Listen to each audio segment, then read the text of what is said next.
तनी सटे दाना पहली हम मिला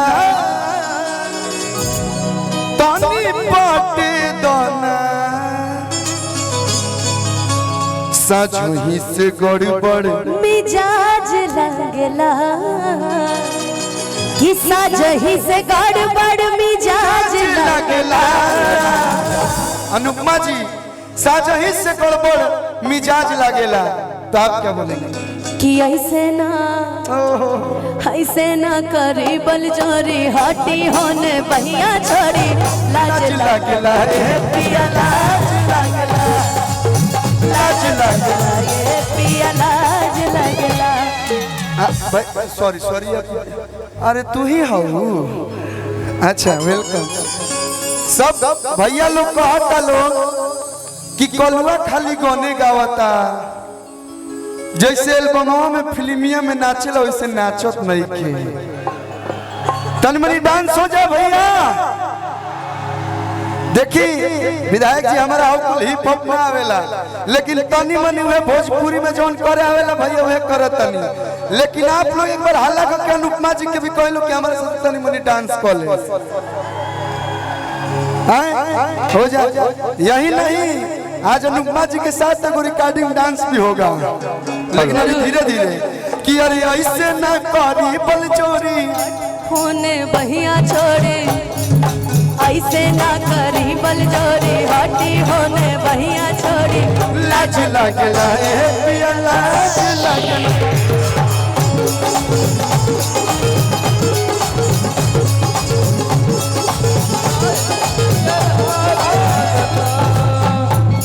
दहिया से दहिया तनी सटे दाना पहले हम मिला तनी बाटे दाना। थोड़ा इसको बनाइए।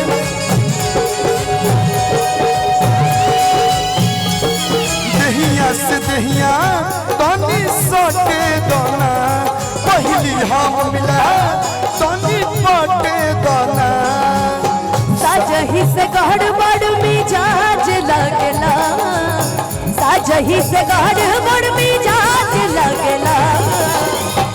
हम ना छोड़े अरे ऐसे ना करी बल जोरी हटी होने बहिया छोड़ी लाज लगला ये लाज लगता है पिया लाज लगला है पिया लाज लगता है।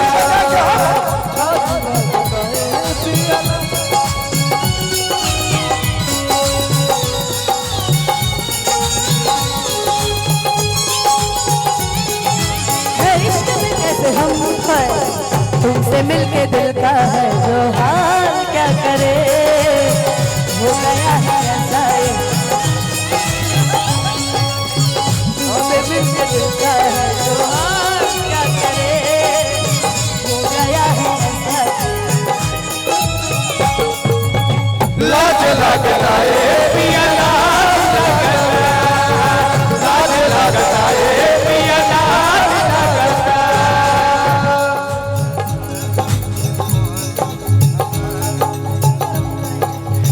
छोड़ी न साड़ी के पालू हमार पिया कालू भैया भैया हे हेलो। जब इतना बढ़िया माहौल बनल बा तो साड़ी के पल्लू पल्लू छोड़िए हो। अनुपमा जी हाँ साउथ में आलू झुकेगा नहीं साला। साउथ में आलू बॉलीवुड में सल्लू और भोजपुरी में बदलापुर महोत्सव में आयल बा आपका कल्लू। तो आज झुकेगा नहीं साला तो छोड़िए न साड़ी के पल्लू हमार पिया कालू ई देह अभी नरमी बा ई देह सुना आज तोहर न कवनो बहाना चली। ए भैया क्या है ना कि हमरा के लोग गायक के साथ साथ एक्टर भी बनौले बा, तो तनी मनी फिल्मिया सीन, फिल्म के सीन होके के चाहिए कि आज तोहर ना कवनो बहाना चली, रस चूसे द भवरा के काच कली।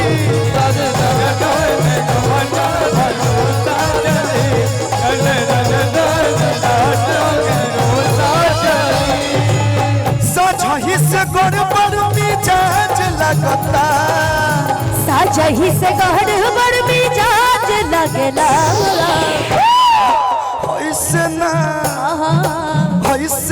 करी बल जोरी, हटी होने बहिया छोड़ी, लाज लगला लाज लगता है पिया, लाज लगता, लाज लगता है पिया, लाज